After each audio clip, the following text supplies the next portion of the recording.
Niata karon mga kaigsuonan dinhi sa Dakbayan sa Surigao City. Madlak ta.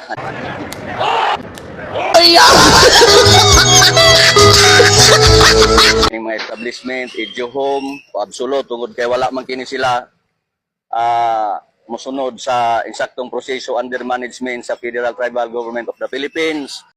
Gunggong! Barinig kita sa mukha eh! Tungod kay niya sila sa ancestralan. Wait a minute! Who are you? Ancestralan, busa kailangan mosunod taon sa legality sa atong mga negosyo.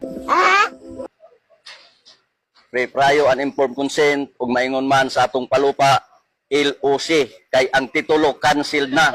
Pwede na! Kay ang ancestral domain o public land since time immemorial, dili kini pwede tituluhan kay tuloy-anan kini sa mga pinili sa Dios.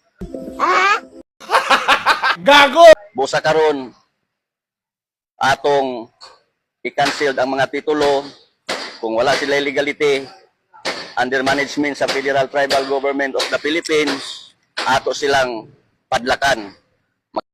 Noong Mads, nagabaan ka?